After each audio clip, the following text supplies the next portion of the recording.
Satu di antara kita yang datang hari ini sudah pernah merasakan kekuatan dari kata-kata sebenarnya. Ada yang sudah menemukan cinta dan kemudian hari ini bertemu kembali di sini. Ada juga di belakang, saya melihat mereka yang sudah menggunakan kata-kata dan sudah bisa beromset miliaran rupiah. Artinya memang kata-kata itu dia lebih tajam dari pisau, lebih kuat dari desing peluru. Saya ingin mengenalkan kalian semua, dan saya juga belajar pada seorang anak usia 15 tahun. Jadi si anak ini dia indekos di rumah Cokro Aminoto di Jalan Penilih, Surabaya. Anak ini adalah anak kos paling muda. Karena paling muda, dia dapat tuh kamar kos paling kecil. Kamar kosnya nggak ada jendela, hanya ada sebuah cermin retak. Yang cermin itu, dia setiap malam dia berbicara dengan cermin itu dalam serpian-serpian cerita yang dia ketahui.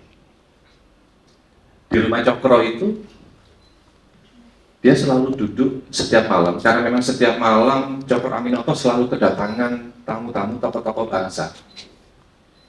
Ada si Mas Ali, yang sekarang kita kenal sebagai pendiri ormas terbesar di Indonesia, ya, Nahdlatul Ulama. Ada Ahmad Dahlan yang mendirikan Muhammadiyah, Sultan Syahrir, Tan Malaka. Gitu. Dan malam-malam di rumah Cokro itu selalu menjadi malam-malam yang gegap gempita. Karena di situ itu ide lahir, gagasan itu lahir. Mereka berbincang tentang sesuatu yang kemudian ini membawa perubahan begitu besar. Gitu.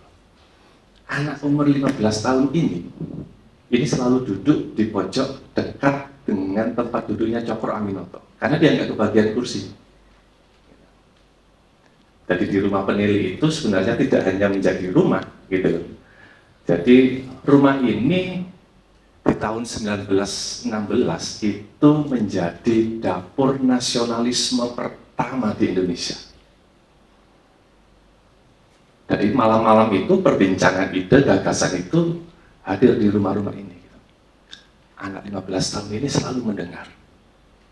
Dia mengamati setiap kata-kata yang muncul dari tokoh-tokoh yang datang di tiap malam itu, gitu loh. Berbicara tentang hari ini, kemudian perjuangan dimulai dari mana, siapa yang kemudian diajak untuk berperang, siapa kemudian yang kemudian diajak untuk kolaborasi bareng di situ, gitu loh. Berbicara tentang Serikat Dagang Islam, ekonomi, tentang perjuangan, semuanya kumpul, dan setiap malam itu selalu ada di situ. Hanya anak ini yang kemudian di tiap malam itu selalu mendengarkan itu. Kelak dan hari ini kita mengenalnya sebagai putra sang raja. Yang hari ini kita mengenalnya dia adalah Soekarno. Anak kos yang paling muda, yang kemudian dia hanya diam di setiap malam, di setiap Cokro Aminoto kemudian menerima semua tamunya itu. Ada Semaun, ada Kartosuwiryo, gitu. Mereka membagikan ruang pemikirannya itu. Dia menyerap semua itu, dan hanya malam dia berbicara dengan cermin-cermin itu, cermin yang retak, bahkan kamarnya tidak ada jendela.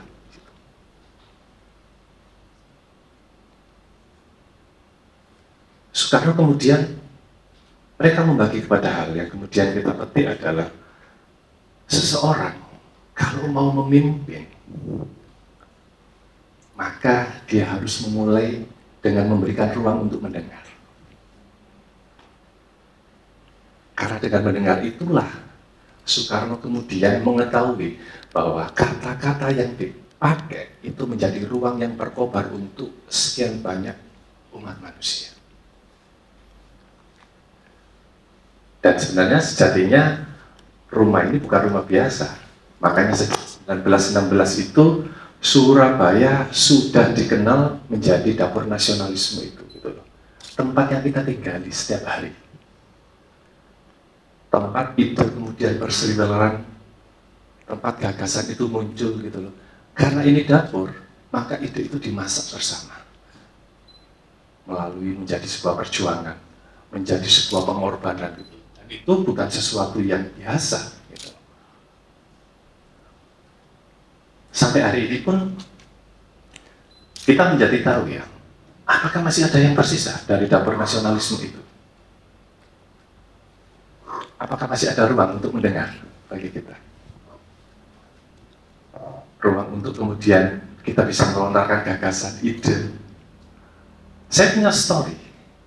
Sebulan yang lalu, saya ketemu dengan teman lama yang dulu dia punya usaha konveksi. Sejak pandemi, dia memilih untuk tidak mem-PHK karyawannya dengan alasan empati, dan kemudian masa depan itu adalah sesuatu yang sangat berarti di tengah satu aktivitas pandemi yang begitu cekek di tingkatan masyarakat. Gitu. Dia memilih tidak mem-PHK-nya. Dia menghabiskan seluruh tabungannya, dia riset gitu loh, karena penjualan garmennya turun drastis ya. Gitu. Dia riset banyak, dia mempelajari produk-produk baru gitu loh, dia sampai dia tidak pernah pulang. Artinya dia berangkatnya paling pagi dari seluruh karyawannya, pulang paling akhir. Dia melupakan dan dia mengorbankan kesempatan untuk bertemu dengan keluarganya itu. Satu waktu dia datang lebih awal, jam 5 sore dia sudah berada di rumah gitu. Selepas maghrib kemudian dia masuk di ruang tengah, aja meja bundar ya.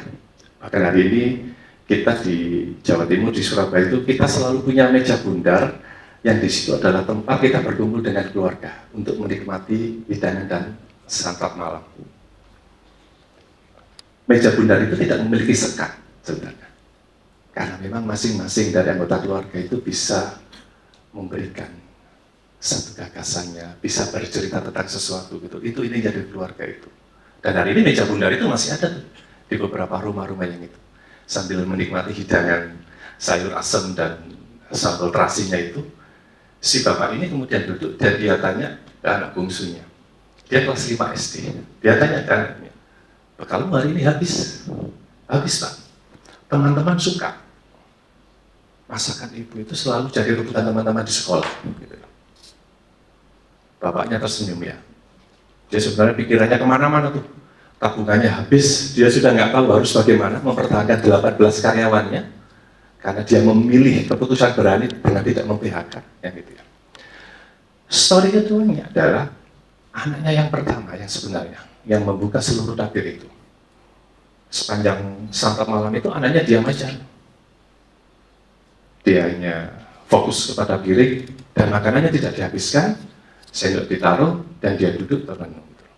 Ditanyain sama bapaknya, kenapa kamu tidak bahagia?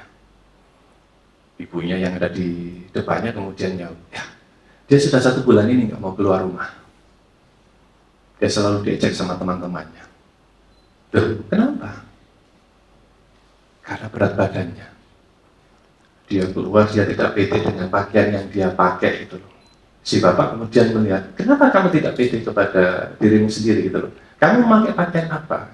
Tidak ada pakaian yang cocok untuk kami yang berbadan besar.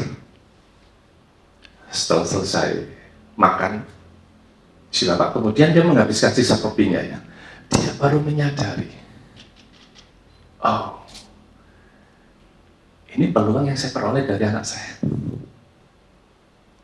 Orang pertama yang kemudian menciptakan garment oversize di Surabaya dihasilkan dari sebuah kata-kata kalimat yang diperoleh dari meja makan kecil yang sederhana. Yang kemudian setelah menyerap kata-kata itu yang disampaikan oleh anaknya itu, dia menciptakan varian produk-produk yang hari ini dibutuhkan oleh mereka yang berbadan besar. Dan dia tidak mem-PHK 18 orang itu. Tapi dia sekarang sudah menambah menjadi 78 orang dan 3 produksi baru. Artinya sebenarnya ide gagasan itu bisa dari mana saja. Sama seperti dulu ketika Soekarno, Semaun, Kertosuwiryo, bahkan Cokro Aminoto, mereka memulainya dari hal yang paling sederhana. Duduk di meja, mereka berbincang, dan ada yang mendengarkan. Dari serangkaian kalimat itu, kata-kata itu kemudian muncullah sebuah perubahan besar. Maka Surabaya ini sebenarnya tidak hanya sekedar kota tempat kita tinggal. Karena di kota ini kita diajari untuk tidak menjadi seorang penakut. Di kota ini juga kita diajari untuk tidak hanya menjadi seorang pemimpin gitu loh, tapi kita diajari untuk tidak menyerah. Hal itu yang dilakukan sejak dulu, artinya sejak 1916 kota ini memang sudah jadi dapur nasionalisme nih. Tinggal mencari pahlawan-pahlawan baru gitu loh, yang hadir di setiap seluruh wilayah kota Surabaya itu gitu loh. Melalui Ceruk mendengarkan dulu dan kemudian mereka bertarung di ruang-ruang itu. Dan kata-kata itu ya digodok di dapur nasionalisme ini menjadi kata wangi, menjadi kata yang kemudian memicu kita untuk iya kita selalu ada di depan gitu. Untuk menyampaikan bahwa apa yang kita lakukan adalah ruang-ruang perjuangan sampai hari ini di berbagai bidang manapun gitu loh. Sama seperti yang dilakukan oleh Putra Sang Fajar hari itu, dia mendengarkan, duduk tenang gitu loh, dan dia kemudian melihat apa yang sudah dilakukan oleh orang lain dan gagasan itu bagus dipakainya dan itu disampaikan kepada seluruh dunia. Saya punya 2 pertanyaan. Siapa di sini yang kepingin menjadi orang sukses di tahun 2026? Bisa angkat tangannya yang paling tinggi. Orang sukses itu lebih tinggi lagi. Oke. Ayunkan tangan itu ke teman kalian yang ada di samping, di pundaknya, dan bilang ke dia, ayo kita eksekusi apa yang sudah menjadi ide kita. Ayo kita nikmati perjalanan itu, kamu tidak sendirian. Ya. Oke, baik, terima kasih. Yang kedua, ada di ruangan yang di sini yang kepingin sukses dan kemudian memberi manfaat kepada orang yang lebih banyak. Angkat tangan kirinya. Lebih tinggi lagi. Taruh di pundak teman kalian, di sampingnya. Ojo omong tok. Aku ki ya kancamu. Ayo dikerjai bareng, ayo sukses bareng, ayo beri manfaat bareng gawe wong akeh. Ya. Nah, spirit itu yang hadir. Gitu. Sama seperti dulu yang disampaikan oleh Bung Karno ya. Jadi 30 menit yang lalu saya duduk di pojokan. Saya teringat satu kalimatnya Bung Karno dan saya menulis untuk Bung Karno. Sepertinya dia hadir di sini. Ada kata-kata Bung Karno, jangan takut jatuh. Karena yang tidak pernah memanjatlah yang tidak pernah jatuh. Saya tambahin dari tulisan itu kemudian, iya Bung, bahwa jatuh hanyalah ikatan pelan yang dikirimkan langit kepada kita. Agar kita tak lupa bahwa hidup memang harus dijalani. Dengan keberanian yang sederhana, sebab di setiap luka kecil itu selalu ada selai cahaya yang sedang belajar menjadi kita hari ini. Leri, leri.